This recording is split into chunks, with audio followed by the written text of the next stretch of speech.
Airplanes are a lot faster than in the 1950s. The flight times from Atlanta to LaGuardia are longer than they were in the 1950s. While this became a story about Newark and staffing about Newark, it is nowhere close to unique to Newark. Like every day in the system, there are places where we're either having to slow down aircraft, reduce flights, delay or cancel flights. Everywhere in the country, this is happening because the system is old and, just can't keep up with the demands. Every year, stuff happens. Just got to figure out when something bad happens, like how do I turn it into an opportunity? That's Scott Kirby, CEO of United Airlines. I wanted to talk to Scott because United has found itself facing a torrent of attention after an air traffic outage at Newark Airport, attention that Scott admits he didn't anticipate. We talk about air safety and FAA staffing, as well as United's new partnership with JetBlue, its adoption of Starlink for Wi-Fi services, and support for what Scott calls the plane of the future. Plus, Scott gives us exclusive insight on why United check-in deadlines have been in flux. So fasten your seatbelts. I'm Bob Safian, and this is Rapid Response.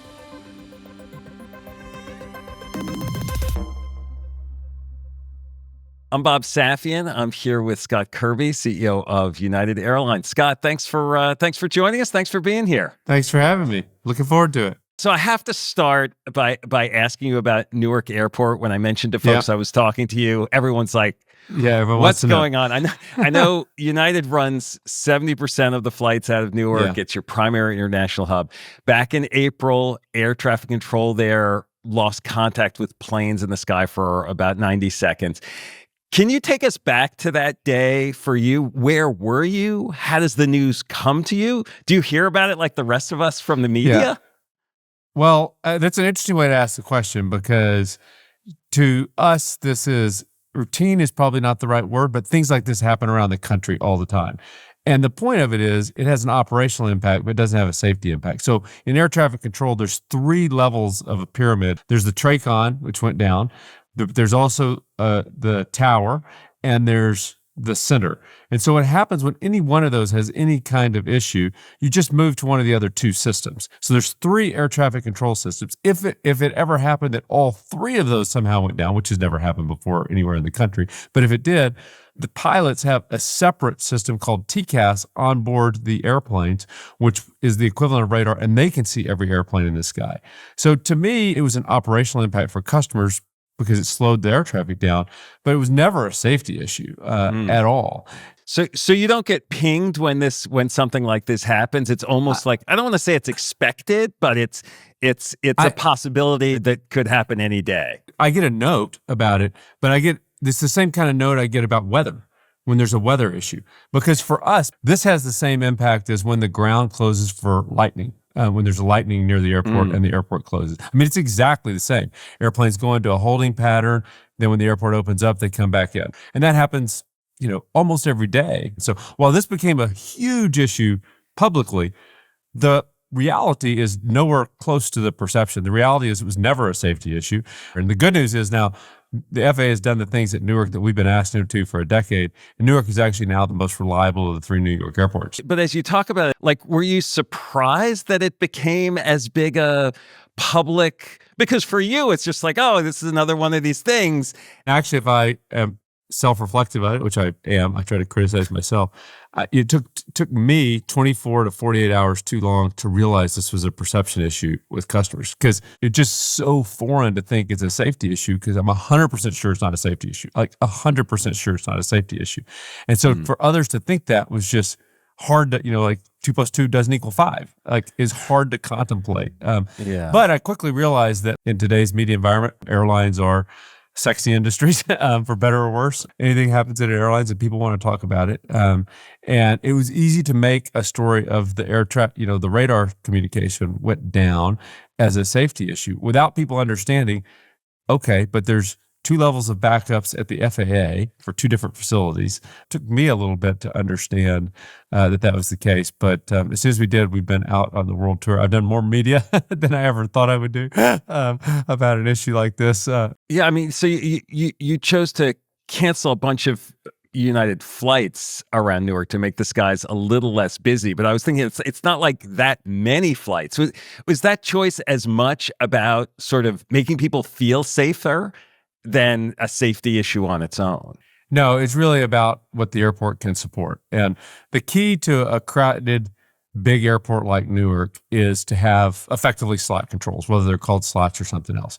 By the way, Newark Airport prior to this was the only large constraint airport in the entire world that I know of that didn't use slot controls. A lot of just crazy government history for how that happened. But what was happening at Newark is the air traffic control could say, we can handle X flights per hour, and the airport would be scheduled at X plus some number of flights. And when that happens, it's just common sense, it's just math. Flights get delayed. And this has been a problem for a decade at Newark. And we have literally begged the FAA to fix it because they're the only ones that can fix it. Because United Airlines, we've done it a dozen times. We cancel flights and then somebody else just backfills them in the peak hours. And so not one airline can't fix it. And the really, really, really good news out of all this, as tough as it's been in the short term, is that the FAA is now managing that. They now own it, as they always should have. But I really appreciate Transportation Secretary Duffy and Acting FAA Administrator Rocheleau for actually finally owning it. And what that means is Newark is going to be a really reliable airport now. And so when they step in, then they're the ones who are limiting the amount of flights to match the number of slots. Correct. And so essentially, there was another problem at Newark. There's only 2 parallel runways at Newark, and one of them was being down for resurfacing. That happens about every decade. That runway is back up in service now. But the normal airport, you think, can run 38 departures and arrivals per hour, approximately. The FAA is now limiting it to 34. That's to help with their staffing, constraints that they've got at Newark. It's really about staffing at Newark. And by the way, customers can now book with confidence because the airport is scheduled at the 34 operations per hour for the balance of the year. So you can book and know that your flights are going to happen. And the staffing that you allude to, this is, there were air traffic controllers at Newark who took leave for trauma and stress, which you called a walkout by employees, which could sound a little harsh. You sort of feel like this was business as usual and maybe they were overreacting? Well, the air traffic control system, this is not unique to Newark, is short-staffed across the board, 3,000 controllers short. While this became a story about Newark and staffing about Newark, it is nowhere close to unique to Newark. Like every day in the system, there are places where we're either having to slow down aircraft, reduce flights, delay or cancel flights. Florida, Jacksonville Center has been one of the worst. It's across the entire country. The air traffic control, they're supposed to have 13,000 controllers and they're about 3,000 controllers short. And so this staffing issue is across the entire country. It's one of the things that the secretary is focused on fixing. It's the biggest thing we can do to make air traffic more reliable. It has been the biggest thing for a long time. Just get the air traffic control system and the air traffic controllers back up to full staffing. And so it's people more than it is technology, because there's also some talk that like there's out-of-date technology that could be improved. It's both. So the people is the biggest issue to get fixed. The biggest bang for the buck. Just getting back to full staffing. And I guess the fastest, if you can get those people. And certainly the fastest. But the technology also is, we have all these redundancies built into the system. It's slow, 3 backups for the systems because of the technology being old. So the whole system can run faster. There's millions of man hours lost every year to, of customers and flights being delayed everywhere in the country. Everywhere in the country, this is happening because the system is old and, just can't keep up with the demands. It takes longer, to fly up and down the East Coast. I heard Delta say it, airplanes are a lot faster than the 1950s. The flight times from Atlanta to LaGuardia are longer than they were in the 1950s. That's because the technology, it's safe, but the technology makes it much slower. You're burning fuel unnecessarily. It makes it more expensive for everyone. It wastes time. It's just like if you're going to fix infrastructure in this country, like there is nothing that even comes close to modernizing the FAA. And by the way, I think that there's broad bipartisan support for this. The administration supports it. Secretary Duffy supports it. It's figuring out the complications at up on the hill of getting, what are the vehicles and how to get it through. But if you got to an independent vote on the FAA, my guess is it would pass with 90% with broad bipartisan support. DOGE has done job cuts to the FAA, which you've been sort of happy about or been in favor of. There's something about that I feel like people maybe are misunderstanding. Can you square that for us? Sure. I think the Department of Transportation and Secretary Duffy get the gold star for how to manage DOGE, which was when DOGE came in, they didn't let them just fire everyone that was a probationary employee and just whack out the whole departments. They put caution tape around all the critical functions, the safety related functions, all the operating functions. And, I think they have 100-something thousand employees. And at least what I know of in DOGE, they cut 400 back office jobs, 400 out of 100-something thousand back office jobs. The kind of thing that routinely happens at companies. By the way, the kind of thing that should routinely happen at government. But it's less than 1% at DOT. Some other departments, I think, it didn't get managed as well. But at DOT, I think it got managed well. And I am not worried about the impact of DOGE on the DOT. So much of our relationship with flying is about trust. I mean, statistically, it's super safe. Episodes like Newark and some of the other incidents recently, the crash in DC and the plane that flipped in Toronto, it makes people worry. So how do you think about how you reinstill confidence? I wish everyone could be behind the scenes at the kinds of things we're looking at. When anything exceeded any kind of tolerance level, and how do you prevent that? And how do you prevent accidents from happening? Airlines, and particularly in the United States, are not just the gold standard for safety. I mean, I literally bet we're 100 times better than the second best industry. So part of what we do is have the great track record, but talk about it more, and even talk about it with more specificity. I mean, when I just say, "Oh, Newark is safe," I can tell people, maybe. But when I say there's 3 layers of FAA safety and a 4th backup layer on our airplanes, they're like, "Oh, I didn't know that." So we got to have more specifics, I think, sometimes, and get out and talk more specifically. One of our pilots came and talked to our board about the Newark outage. He's like, 90% of the pilots in the air, 98% of the pilots in the air didn't even know there was a radar outage. To them, everything was routine. It's like weather. Like for them, it really was routine. And we know that, but we need to help the public know that too, so that they have confidence. Yeah, I often remind myself or my wife when she's worried about me traveling. I say, the most dangerous part of my travel is my car to the airport. That's the most dangerous 100% part of my right. travel. I say that to a lot of people all the time too, and it's 100% true. Hearing Scott talk about the breadth and volume of flight adjustments that airlines have to make for all kinds of reasons, it's a great reminder that leading a scaled organization is never predictable. And the bigger you are, the more potential troubles that may find their way to your desk. Now we dig into the uncertainty facing all airline businesses and what United is doing to position itself for the future, including new deals with JetBlue and Starlink. Plus, Scott shares his one golden rule for beating jet lag and why he thinks old-fashioned reading gives him more insight than AI. Let's get back to it. I'd love to run through some other news with you. Unveiled a partnership with JetBlue recently, giving United access back at New York's JFK Airport. Very big news for JetBlue, which has been looking for traction after its merger with Sprint was blocked. How significant is it for you? I mean, you've made clear you're not looking to merge with JetBlue, but what about this arrangement is important for United? Really, it's 2 things. First is creating a partnership to give our customers more expansive network. We're the biggest airline in the world, but we're not big everywhere. And JetBlue is really big at JFK, of course, big in Boston, big in Florida, big in the Caribbean.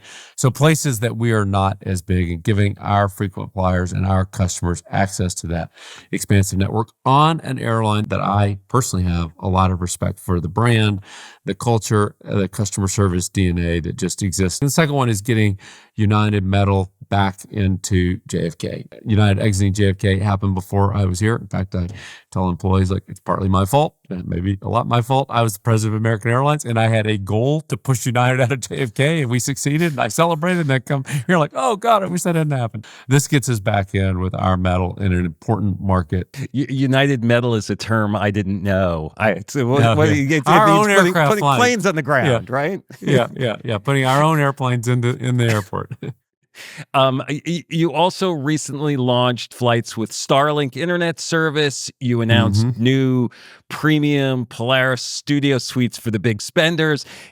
The in-flight consumer experience, like the bar, has to keep going up. It has to keep getting better. We've also significantly upgraded the coach experience, bigger screens for customers, improved entertainment. We're focused on winning brand loyal customers at United Airlines. Innovation is a word that I think is overused. I love innovation, but it gets overused. And I think of it as every year we have to do new things to surprise our customers and our employees, something that nobody else has ever done before. We have the best app. We have all kinds of things that we're the best, but you only get so long that before people take that for granted, as they should, and that it's up to us to every year be coming up with big new things that customers get on the airplane like, wow, I didn't think an airline could do this. That's a tough bar. Sometimes I'm on the ground and I look at a plane flying overhead and I think, there are people up there who are like complaining that their Wi-Fi is lagging and they're 30,000 feet in the air getting served food and drink. I mean, we do get used to these things so quickly. As we should. And some of those things are hard. Wi-Fi is an example. It's a lot harder to connect Wi-Fi for an airplane flying 35,000 feet above the ground going 500 miles per hour. Starlink actually is the solution. All the others suffered from the problem of pointing at geosynchronous satellites, which are 26,000 miles above the Earth, and they're in one location. So the airplane's moving. We also have these moving parts on the antennas that have to move to point at that satellite. What makes it really work is you have thousands of satellites passing overhead in low Earth orbit, so there's low latency. Speed of light is what it is. At 26,000 miles, it takes a third of a second for signals to go back and forth. You don't have any of that when you're in low Earth orbit, and there's so much more bandwidth and connectivity, and you've taken that moving part out. But it's up to us. We can't complain about it's hard. We have to work with people to find solutions. Our new initiative internally is called Change the Unchangeable. Take those things that people have said are impossible and figure out how to fix them. Another new United partnership recently with Jet Zero, which is designing what you've called the plane of the future, better fuel efficiency, lower operating costs. I was curious, is any part of it about environmental impact? We haven't heard as much talk about sustainability from business leaders in recent months. It obviously it has much lower environmental impact because it burns less fuel. We're in the situation that, I guess happy, unhappy, coincidence that things that are good for us economically are also good for the environment. Our second biggest expense is fuel behind employee expense. So anything we can do to reduce fuel burn is good for the environment. It's also good for us financially. And so we never have like these questions that I hear other CEOs get about, are you going to prioritize sustainability over financials? They're aligned. We're completely aligned. Anything we can do to have it produce sustainable aviation fuel, for example, if it's produced from corn or from fats, oils, and greases, something other than oil that comes from the Middle East or from Russia, we reduce our exposure to the volatility of global events. We get cost certainty, and we're doing something that winds up being good for the environment. So our environmental and our financial interests are 100% aligned. The economic climate's been crazy this year. Delta notably pulled its financial guidance. Other airlines followed suit. You presented what you called a bimodal outlook based on two different economic scenarios. But the level of uncertainty and disruption, it's kind of unprecedented. How do you plan in that environment? Is a different kind of leadership required when you're operating in that environment? Well, I think that's one of the key jobs of leadership is dealing with uncertainty. I've realized, particularly as a CEO, The only decisions I should make are the decisions that only I can make.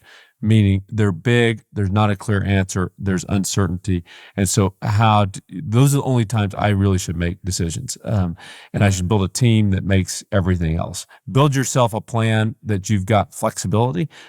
Set yourself up also that you don't need to make short-term decisions. I mean, one of the big things we did is we had 3 financial pillars, carry triple the cash on the balance sheet we had pre-COVID, get to industry-leading margins, pay down debt on the balance sheet. That gives you the financial firepower to sort of not worry about the short term.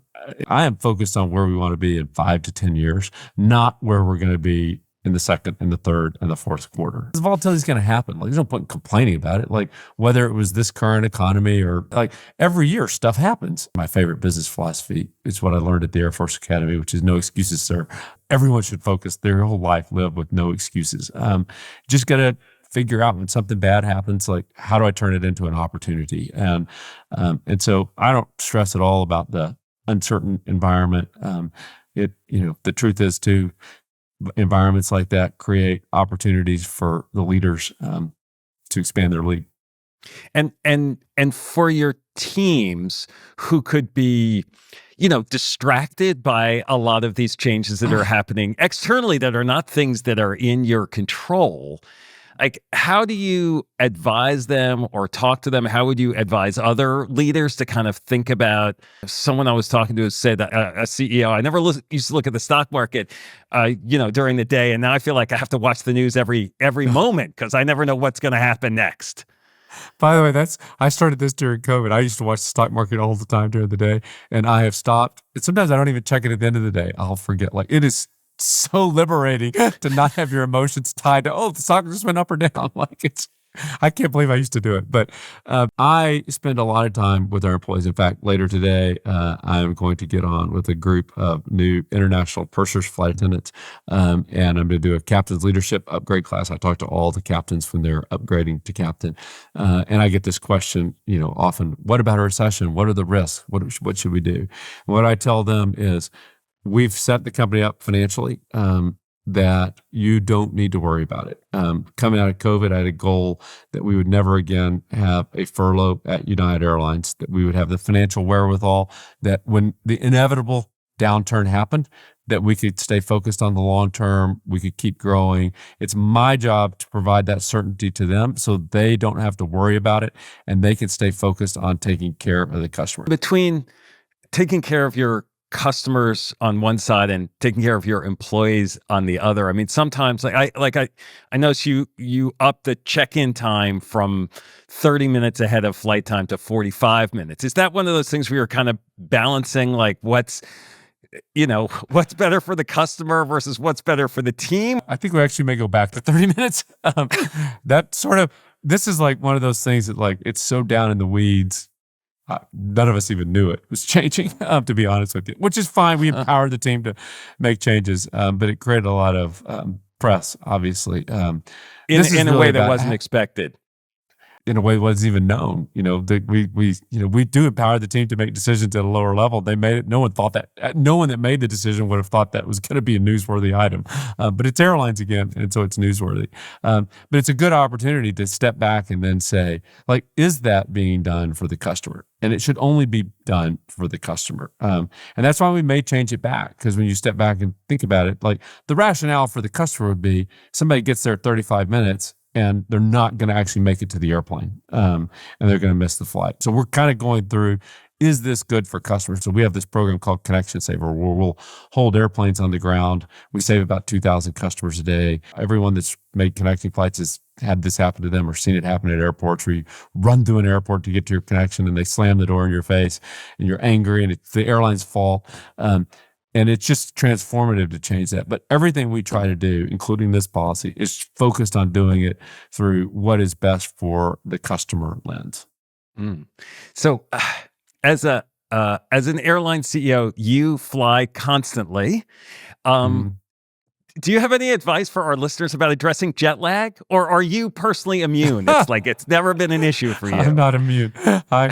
This week I had a 2-day trip to India, where I was 35 hours on airplanes and 51 hours on the ground. It's 10 and a half hours away, so it's like the opposite side of the world, and they have me scheduled from 7:30 in the morning till 10 o'clock at night. So usually I'm pretty good, but that was a hard trip. My advice is sleep anytime you can. Don't overmanage it. Any chance you get sleep. I when I was in India, I was driving between venues, and it would take 30 to 45 minutes. I laid down in the back, sometimes on the floor because there wasn't another place to lay, and took a 30-minute nap. Sleep anytime you can is my advice. As you're mentioning sleep, I'm thinking I heard that you have 7 kids at home. Is that I have 7 kids. I do. They're awesome. I'm guessing that's another recipe for not getting a lot of sleep. I sleep 8.5 hours a night, and get more sleep than almost anyone you know. I put the kids to bed when I'm in home. The truth is, I get them all riled up, and my poor wife has to come behind me and actually calm them down to go to sleep. But it's fun. When I'm here, I have breakfast with them in the morning. I try to take them to school anytime I can. So lots of sleep, lots of time with the family. The key to that is don't schedule meetings. I have a guideline of no more than 4 hours of meetings on my calendar a day.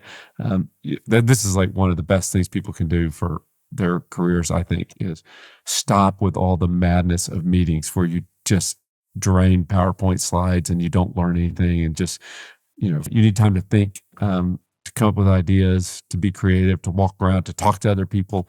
And you can't do it if you're sitting in meetings all day. And it allows you to better juggle your work and family life. You have any advice about how you manage those things? Don't waste time. I have all kinds of quirks that turn out to be just because I just naturally don't want to waste time. I'm not on social media. What a colossal waste of time on social media. I don't do that. I don't watch TV. I read 3 hours a day on average. I do a lot of reading, but stop wasting time. Most people waste a lot of time. And reading for you is not a waste of time. It's fuel.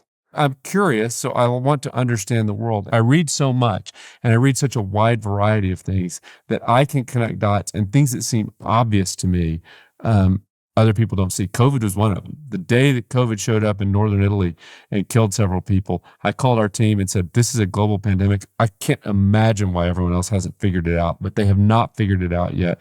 We went off that week and we raised $2 billion of unsecured financing at a 3% interest rate 2 days before the NBA walked off the court. 2 days later, it would have been impossible at any price. And we just got ahead of it. And reading, I think, helps you connect dots that other people can't connect. So what do you read? Do you read books? Do you read like newspapers? Yeah, I read the Wall Street Journal cover to cover every day. I have since I was in college. That's like a little over an hour of reading. I read the New York Times, probably 5 to 7 articles in the Times every day. I have 4 magazines, or 5, I guess, actually, that I've had long time subscriptions to, that are monthly magazines. I still get those in print and read those. And then I probably read 1.5 books a week. So I read fiction and nonfiction, but 1% of my news reading is coming from online. 99% of it's coming from the newspaper. And you're not turning to AI to summarize your news for you? No. To pull out the things that what surprised me today? No, because you miss the subtlety. Like, what you get from reading is not the headline part of it. It's the more subtle connections, the little things that are embedded within it that you didn't know or think about. And you won't get those with AI, I don't think. You'll get a good summary. But that's not what I'm looking for. I'm looking for insight. I'm looking for aha, like, wow, I never thought of that. I'm looking for that. And I don't think you're going to get that from an AI summary. Well, Scott, this has been great. Thank you so much for doing it. Thank you. I've enjoyed it. Scott's leadership lessons might sound almost old school. Get sleep, don't waste time, don't make excuses. But what he's really talking about is discipline for us each personally and in how our businesses operate. You can't run an airline without a disciplined system, including disciplined safety protocols. What Scott's balancing right now, like so many leaders today, is how to maintain a culture of discipline while also encouraging new ideas, the ability to change the unchangeable, as he puts it. I take heart that his key personal tool in that effort is reading newspapers, magazines, information that he wouldn't encounter by scanning headlines or social media posts. We hope this podcast serves a similar purpose for you, helping to open your eyes to the many things floating around us, as well as to what's emerging on the horizon. I'm Bob Safian. Thanks for listening.